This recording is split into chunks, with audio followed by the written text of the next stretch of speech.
अस्सलाम वालेकुम। उम्मीद करता हूँ आप सारे आफियत से होंगे। जल्दी टाइम वेस्ट करते बगैर काम की तरफ चलते हैं। आज टॉपिक का नाम है इंक्रीमेंट और डिक्रीमेंट ऑपरेटर इन सी लैंग्वेज। ठीक है, देखते हैं इंक्रीमेंट और डिक्रीमेंट ऑपरेटर होता है। ये इस्तेमाल होता है यूनिरी ऑपरेटर के लिए। मतलब कि हमारे पास एक वेरिएबल है, ठीक है, एक्स। ठीक है, मैं उसको बढ़ा सकता हूँ या कम। मतलब ये ऐसा ऑपरेटर होता है जैसे कि हमने लास्ट टाइम किए थे, उसमें हमारे पास होता है कि दो वेरिएबल्स हो ए और बी, हम उसको प्लस कर सकते हैं, माइनस कर सकते हैं, मल्टीप्लाई डिवाइड। लेकिन ये वेरिएबल एक होगा, इसे कहते हैं यूनिरी ऑपरेटर भी कहते हैं। फिलहाल आगे हम इसको डेफिनेशन पढ़ते हैं। Increment decrement operator are unary operator. मैंने आपको बता दिया यूनिरी ऑपरेटर क्या होते हैं। एक वेरिएबल का इस्तेमाल करके आप वैल्यू को इंक्रीज कर सकते हैं या डिक्रीज कर सकते हैं वैल्यू को ऑफ अ वेरिएबल, एक वेरिएबल के बाय वन, वन के इंक्रीमेंट से एक का इजाफा कर सकते हैं, एक का माइनस कर सकते हैं। ऑपरेटर हमारे पास दो टाइप के होते हैं। एक होता है इंक्रीमेंट। इंक्रीमेंट कहते हैं ना, आज मेरी प्रमोशन हो गई, इंक्रीमेंट हो गया, पैसे बढ़ गए। ठीक है, तो यहाँ होता है इंक्रीमेंट का मतलब क्या है, वेरिएबल के अगर आप स्टार्टिंग में प्लस प्लस लगा दें, ठीक है, तो उसका मतलब क्या होगा, दो दफ़ा प्लस। इसका मतलब होगा कि वैल्यू एक्स की वैल्यू बढ़ जाए वन से। दो दफ़ा माइनस लगा दें, इसका मतलब होगा डिक्रीमेंट, कम हो जाए, एक्स की वैल्यू कम हो जाए, वैल्यू डिक्रीज हो जाए बाय वन। उम्मीद है ये समझ आ रहा होगा आपको। अब दूसरी फॉर्म्स देखते हैं इसकी कौन कौन सी होती हैं। एक होता है प्री इंक्रीमेंट, एक होता है पोस्ट इंक्रीमेंट। प्री का मतलब जैसे कहते हैं ना प्री नाइन्थ, हम प्री नाइन्थ में क्या करते हैं, नाइन्थ से पहले पढ़ते हैं। इसका मतलब जो इंक्रीमेंट इजाफा होगा ना, पहले होगा वेरिएबल में। जैसे उसने लिखा है प्लस प्लस, पहले आया है वेरिएबल के नाम से पहले। वेरिएबल तो नहीं, एक्स कोई भी हो सकता है। लिखा है first increase then use value, पहले इंक्रीज होगा फिर वैल्यू यूज होगी। आगे जाके जब इसकी एक कोड करेंगे तो समझ आएगी आपको। पोस्ट इंक्रीमेंट क्या होता है, पोस्ट का मतलब क्या होता है, बाद में। ठीक है, तो मतलब यहाँ हमने जो प्लस प्लस लगाया हमने किसके पास लगाया, एक्स के बाद लगाया। फर्स्ट यूज वैल्यू, जो एक्स की वैल्यू होगी वो यूज करेगा, देन इंक्रीमेंट करेगा। ठीक है, इंक्रीज करेगा। इसमें पहले वैल्यू इंक्रीज करेगा, देन वैल्यू यूज करेगा। इसमें वैल्यू पहले जो एक्स की वैल्यू होगी उसको हमारे पास क्या करेगा, यूज करेगा, देन इंक्रीज करेगा। ये हो गया प्री और पोस्ट इंक्रीमेंट। सेम ये डिक्रीमेंट के लिए भी है। माइनस स्टार्ट में लगाने दो दफ़ा, पहले फर्स्ट डिक्रीज करेगा, यूज करेगा वैल्यू, फर्स्ट वैल्यू यूज करेगा, देन डिक्रीज करेगा। दोनों मतलब ये चार फॉर्म्स होती हैं जो कि बहुत इंपॉर्टेंट है। इसमें देखेंगे क्या कहता है, plus plus x you add first one first then tell the result. वो कहता है पहले आप उससे पूछेंगे वन का, ठीक है, ऐड क्या करना है, देन वो आपको रिजल्ट बताएगा। ये भी आपको चीज़ समझ नहीं आ रही होगी, तो फिलहाल ना इसको इतना ही रहने देते हैं। मैं जल्दी से कोड की तरफ चलता हूँ टाइम को वेस्ट के बगैर। ध्यान से देखिएगा, बहुत इंपॉर्टेंट लेक्चर है ये, आपको यकीन जाने के बड़ा इंटरेस्टिंग होने वाला है। ये सेम वही हो गया हेडर फाइल। मैं हर लेक्चर में कोशिश करता हूँ आपको ये चीज़ इंश्योर कर रहा हूँ। ये हेडर फाइल है, ये आप बस पूरे मेन फंक्शन की बॉडी है। ठीक है, और मेरा ना कीबोर्ड ख़राब हुआ है फिलहाल। मैं कोशिश करूँगा कि जो की नहीं चलाए तो उसको ना मैं फ़िलहाल ऑन स्क्रीन कीबोर्ड इस्तेमाल कर लूँ। ये इंट की मेन बॉडी आ गई। ये हमारा फंक्शन है इंट मेन, और ये उसकी डेटा टाइप है। आगे देखते हैं। एक वेरिएबल मैंने बनाया इंट ए के नाम से, जिसको मैंने वैल्यू असाइन कर दी, इनिशियलाइज कर दी 5, और इसकी डेटा टाइप क्या है, इंटीजर। ये मैंने एक बनाया फ़िलहाल क्या, वेरिएबल जिसका नाम है बी, और इसको मैंने असाइन कर दिया क्या, कुछ भी असाइन नहीं किया, मैंने सिर्फ इसको डिक्लेयर किया। डेटा टाइप क्या, इंटीजर। दो वेरिएबल्स बना लिए, एक में 5 स्टोर करवाया, एक में कुछ नहीं स्टोर करवाया। आगे देख लीजिएगा। अब मैं कहता हूँ बी की वैल्यू के अंदर इक्वल ऑपरेटर का कहते हैं असाइनमेंट ऑपरेटर। आपको मैंने पहले बता दिया हुआ है। एक होता है इक्वल टू ऑपरेटर, जिसमें दो दफ़ा हम इक्वल लगाते हैं। जैसे देखो मेरी की चल नहीं रही क्या मजाक है यार। चलो कोई नहीं, इसको नीचे रख लेते हैं यहाँ। ठीक है, पहले इसको यहाँ कर्सर रख लेते हैं। क्या है ये देखिए, दो इक्वल का मतलब होता है क्या ए और बी बराबर हैं कि नहीं, और एक इक्वल का मतलब क्या होता है, असाइन करना। मतलब ये लेफ्ट साइड में जो होगा इसकी वैल्यू सारी असाइन होगी बी के अंदर। ठीक है, ये चीज़ समझ आती है। तो अब देखते हैं, यहाँ कहता है बी के अंदर असाइन हो रही है प्लस प्लस ए। मतलब ए में इंक्रीमेंट कर दो, जिससे पहले प्लस आ गए प्री इंक्रीमेंट। लिखा हुआ है ए बिकम 6, मतलब वन का इजाफा करना। ए की वैल्यू हमारे पास थी 5, 5 में 1 ऐड करने कितना था 6। अब इस पूरे का जो हमारे पास वैल्यू है ये इंक्रीमेंट होकर वो बनी है 6, तो 6 स्टोर हुआ बी के अंदर। ठीक है, तो हमारा अब ए की बैक एंड पे वैल्यू 5 थी ना, ये वाली जो हमने पहले असाइन की थी, अभी भी अपडेट होके हो गई है 6, क्योंकि उसने ना ए के अंदर इजाफा किया है, और ए के अंदर इजाफा करने के बाद जो वैल्यू आई है वो हमने स्टोर करवा दिया बी के अंदर, मतलब ए भी 6 हो गया, बी भी 6 हो गया। और पहला हमने प्रिंट एफ करवाया ये इन्वर्टेड कॉमास के अंदर, ध्यान से देखना, ये इसके अंदर कॉमास आ गए हैं, इन्वर्टेड कॉमास, पहला A is equal to format specifier escape sequence new line के लिए, परसेंटेज डी लिख दें या आई लिख दें, एक ही बात है इंटीजर के लिए, तो मतलब ए की वैल्यू जहाँ वेरिएबल है जो स्टोर हो जाएगी ना वो आ जाएगी यहाँ ए इज इक्वल टू, और बी की जो वैल्यू आएगी वो यहाँ स्टोर होकर फारे आ जाएगी। ठीक है, अभी फिलहाल ना मैं इसको नीचे वाले को मैं कमेंट कर देता हूँ। कमेंट करने के लिए करूँगा सेलेक्ट और कंट्रोल फॉरवर्ड स्लैश, कमेंट हो गया। अब मैं इसको रन करता हूँ। अब मुझे बताएं वैसे सोच के क्या बनेगा इसका, प्रिंट ऑफ ए की वैल्यू बी की वैल्यू, जैसे मैंने आपको ए भी फर्स्ट 6 हो जाएगा और बी की वैल्यू भी क्या हो जाएगी 6 हो जाएगी, दोनों इंक्रीमेंट हो गए।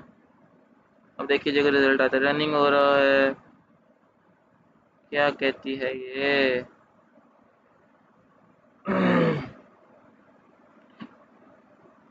अबे यार, अच्छा इसको एक हल करते हैं कि इसकी ऐसे की तैसे, अब इसको रन करते हैं।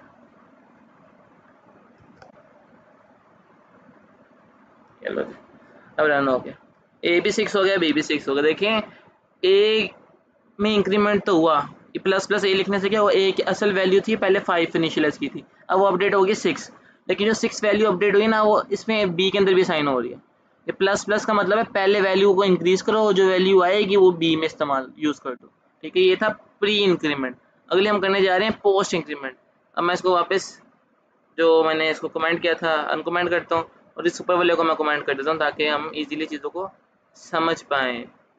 ठीक है, इसको मैंने कर दिया कमेंट। अब इसको देखते हैं। अब देखो पीछे ए मेरे पास अब 5 ही है, इसको मैंने यूज़ नहीं किया ना, अभी ए 5 ही है, बी अभी कोई वैल्यू साइन नहीं की। अब मैं यहाँ बी को वैल्यू साइन करूँ कि ए प्लस प्लस पोस्ट इंक्रीमेंट, मतलब पहले जो ए की वैल्यू है वो बी में स्टोर कर दो, फिर प्लस प्लस करना। ठीक है, मतलब इसमें था हमारे पास क्या, पहले प्लस प्लस करके जो वैल्यू बनती है वो बी में स्टोर कर दो। इसमें क्या, पहले ए की वैल्यू जो भी पहले ए लिखा हुआ है वो बी में स्टोर करो, फिर बाद में ए की वैल्यू में इंक्रीमेंट करना। पोस्ट इंक्रीमेंट होता है, मतलब बी के अंदर 5 आ जाएगा, ए जो था हमारे पास, और देन ए हमारे पास क्या रहेगा, ए इंक्रीमेंट हो गया 1 से 6। ठीक है, तो अब इसको ध्यान से देखते हैं, रन करते हैं, देखते हैं क्या बनता है। या ये ना मेरी ना एक एक्जी फाइल बन जाती होती, वो कहता है एक्जी फाइल क्यों बना रहे हो, आपने इसको हर दफ़ा जब कंपाइल करते हो ना तो उसको सही करो। आप इसको सेव करें, और क्या कह रहा है ये, सारी चीज़ें तो प्रॉपर हैं, पूरी हैं। तो सेव करते हैं, दोबारा एग्जीक्यूट करते हैं, ये लो जी। ठीक है, जैसे मैं एग्जीक्यूट करते हैं फिर एग्जी फाइल बन जाती है दोबारा। अब देखो ए की वैल्यू क्या होगी 6, देखो ए ने होना इंक्रीमेंट है। ठीक है, पोस्ट इंक्रीमेंट क्या होगा, पहले ए की वैल्यू यूज होगी, ठीक है, किसके अंदर बी के लिए ए, बाद में इंक्रीमेंट होगा, उसमें पहले इंक्रीमेंट होगा, और पहले इंक्रीमेंट होने के बाद जो वैल्यू हो रही है वो बी को जा रही है, तो इसलिए मेरा ए 6 है, बी 5 है। उम्मीद करते हैं समझ आ गया होगा। अब एक काम करते हैं छोटा सा, देखते हैं कौन इसका आंसर देता है। इसको मैं अनकमेंट करने जा रहा हूँ, ध्यान से सोचिएगा और फिर वीडियो को पॉज करके बताइएगा। अब देखें इसके अंदर तो मेरे पास ए की वैल्यू में इंक्रीमेंट, ए था 5, ठीक है, ए की वैल्यू में इंक्रीमेंट हो रहा है, प्री इंक्रीमेंट 6 हो गई, बी में आ गया 6, ठीक है, ए भी 6 हो गया। ठीक है, यहाँ ए और बी मेरे पास क्या प्रिंट होगा 6 6। अब जैसे ही मैं वापस यहाँ आगे जाऊँगा, ठीक है, मैं फिर बी के अंदर दोबारा बी के अंदर वैल्यू असाइन कर रहा हूँ ए की पोस्ट इंक्रीमेंट के जरिए, तो आप बताएं क्या आंसर आएगा। इसको मैंने मूव कर पोस्ट इंक्रीमेंट के मुताबिक, इन दोनों का तो आंसर, इसका भी 6 आएगा और इसका भी 6 आएगा। इसको कमेंट कर देते हैं। ओ, इन दोनों का आंसर 6 आएगा। अब याद रखिएगा ए अब मेरे पास क्या हो चुका है, ए की वैल्यू मेरे पास 6 है, बी भी 6 है, ठीक है, लेकिन मैं बी को दोबारा साइन कर रहा हूँ, वैल्यू चेंज कर रहा हूँ। ए मेरे पास 6 है तो ए की वैल्यू पहले इंक्रीमेंट नहीं होनी, पहले ए जाएगा बी के अंदर, ठीक है, मतलब मेरा बी की वैल्यू ए की जो होगी वो बन जाएगी। फिर ध्यान से सुनिएगा, अभी मेरे पास यहाँ ए की वैल्यू 5 से 6 होगी पिछले में, ठीक है, और अब ए जब इसमें आ रहा है ए प्लस प्लस पोस्ट इंक्रीमेंट, तो ए की वैल्यू 6 है और 6 असाइन हो रही बी को, मतलब मेरा बी का आंसर अब क्या आएगा, 6 आएगा। ओके, अगली बात, ए की वैल्यू 6 थी, इंक्रीमेंट नहीं हुई, वो डायरेक्ट बी को असाइन होगी। अब जैसे ही पूरा ये चला ए प्लस प्लस पोस्ट इंक्रीमेंट, ए की वैल्यू 6 से 7 होगी। अब ए का आंसर हमारे पास क्या बन जाएगा यहाँ, 7। अब याद रखिएगा हमारा जो, अब देखो मेरा कीबोर्ड का बटन नहीं चल रहा 7 वाला, उस यहाँ से ऑन कीबोर्ड स्क्रीन पे जाके 7 लिखना पड़ता। चलो जी, तो अब हमारा जो आउटपुट में आएगा 6 6 7 6 आएगा। देखते हैं ये आता है कि नहीं आता, इसको जल्दी से रन करते हैं। यार देखो, ए पहला ए का 6 आया, दूसरे का भी 6 आया। अब ए की वैल्यू चेंज होकर इंक्रीमेंट होकर दोबारा 7 होगी। देखें, पोस्ट इंक्रीमेंट और प्री इंक्रीमेंट दोनों में होना इंक्रीमेंट ही, इजाफा होना, लेकिन इसमें पहले इंक्रीमेंट होके वैल्यू साइन हो रही बी को, इसमें पहले इंक्रीमेंट नहीं होता, जो ए की वैल्यू थी वो बी को साइन होती है, देन इंक्रीमेंट होता है। सिंपल सा कॉन्सेप्ट है। इमेज करता हूँ ये चीज़ आसान है, इतनी मुश्किल नहीं है, प्री इंक्रीमेंट पोस्ट इंक्रीमेंट। ठीक है, अब एक प्रैक्टिस क्वेश्चन समझाता हूँ आपको ये वाला, उसके बाद ये टास्क अगले वाला आपने करना है, आसान है। जैसे कि देखिए सिंपल सा है, छोटा सा लिखा मैंने, ए वही सेम है, ए 5 है, बी को डिक्लेयर किया हुआ है। अब बी के अंदर हम इनिशियलाइज कर रहे हैं वैल्यू क्या, ए में प्लस प्लस करना है, फिर प्लस करना है, ये प्लस का ऑपरेटर है अलग करके, फिर प्लस प्लस ये ए है। मतलब एक ये टर्म को जो आंसर आएगा उसको, और इसका जो आंसर आएगा उस दोनों को प्लस करके बी में वैल्यू स्टोर करवानी है। सिंपल सा है। पहले थोड़ा सा वीडियो को पॉज करें, वो दिमाग लगाएं, तो मुझे बताएं इसका क्या आंसर आता है। ठीक है, कमेंट करिएगा लाजमी नीचे, या ये मेरा आंसर आ रहा है ऑन द स्पॉट जब आप वीडियो सुन रहे होंगे। ठीक है, और जो ग्रुप में आपकी डिस्कशन चलेगी वो तो आप करेंगे, वो इसका आपने आंसर देना है, टास्क का। ये भी प्रैक्टिस का, तो आप मुझे कमेंट में आंसर देना, देखते हैं कि कौन कितने बच्चे सही आंसर देते हैं। चलिए मैं बताता हूँ आपको फिलहाल। अब यहाँ देखें, ए मेरे पास ए प्लस प्लस का मतलब क्या होगा, पोस्ट इंक्रीमेंट, मतलब पहले ए की वैल्यू जो भी है वो यहाँ इसकी जगह आ जाएगी, इस पूरे की जगह, इस पूरे की जगह ए की वैल्यू आ जाएगी क्या, 5। तो मतलब मेरे पास यहाँ क्या आ जाएगा, 5 आ गया इस पूरे की जगह। ठीक है, और ये प्लस का जो ऑपरेटर था ये ऐसे कैसे ही आ जाएगा दरमियान में। ठीक है, ये 5 इस पूरे की जगह आ गई। देखिए यहाँ ए की ए प्लस प्लस इंक्रीमेंट हुआ, लेकिन पहले ए की वैल्यू जो थी ना वो ऐसी आ गई 5। अब इंक्रीमेंट ए होकर क्या बन गया, 6 बन गया। बैक एंड में 5 था ना, बन गया 6। अब जैसे प्लस का ऑपरेटर है, अब यहाँ पहुंचे, अब ए की वैल्यू में पहले होना इंक्रीमेंट, पहले भी इंक्रीमेंट हुआ था, वैल्यू बन गई 6। अब दोबारा आगे के फिर इंक्रीमेंट है, ये है प्री इंक्रीमेंट। अब 6 से होगी 7, और यहाँ वैल्यू यूज होगी 7। 7 फिर नहीं चला 7, क्या है यार, मैं फिर रिपीट कर रहा हूँ। जब मेरा सिर्फ ये वैल्यू चली, तो यूज इसने ए पहले जो वैल्यू थी वो 5 यूज की, और ए प्लस प्लस मतलब एक का इंक्रीमेंट ए होके, एक का इंक्रीमेंट किया और ए की वैल्यू होगी 6। अब फिर आगे चला, फिर आया इंक्रीमेंट, वो था प्री इंक्रीमेंट, 6 से 7 हो गया, और 7 यहाँ यूज कर रहा है। ठीक है, और ए की वैल्यू भी 7 हो गई है। तो अब मुझे बताएं 7 और 5 कितना होता है, 7 प्लस 5 होता है हमारे पास 12, और बी में वैल्यू क्या स्टोर होगी, 12। समझ आती है, चीज़ें क्लियर हो रही हैं, इतना सा है फंडा। और अब जब आपका टेस्ट होगा, टेस्ट में हो सकता है ऐसे हो जाए, इसको यहाँ से मैं रिमूव कर दूँ और मैं इसको यहाँ लगा लूँ, देखें ऐसे कर दूँ, तो इसमें क्या होगा, वहाँ से 12 आंसर आया पिछले केस में, इसमें होगा पहले वैल्यू 5 से इंक्रीमेंट होगी 6, तो यहाँ स्टोर क्या होगा, 6 आएगा, प्रिंट होगा। और आगे जाके प्लस होने के बाद फिर 6 में प्लस होगा, 6 + 7। अब इसका आंसर क्या आएगा, इसका 13 आंसर आएगा। तो मतलब इतना इतना फ़र्क है। फिलहाल हम पिछले वाला ही काम करते हैं जो हमने, ये लें, ये इसको कमेंट कर देता हूँ इस लाइन को, ताकि आपको इजी रहे। 5 + 7 होता है तो 12 आंसर आएगा इंशाल्लाह। देखो 12 आ रहा है। और अगर मैं इसको चेंज कर दूँ दोबारा, जिस तरह मैंने पहले किया था, मैं कीबोर्ड के सारे बटन ही चल रहे हैं माशाल्लाह, क्या हो गया, ऐसे कर दूँ, तो अब ये वाली वैल्यू क्या होगी, 6 आएगी, क्योंकि 6 आएगी ना, क्योंकि इंक्रीमेंट करना है पहले और वही वैल्यू यूज़ करनी है। 6 + 7 आता है 13, इसको रन करते हैं।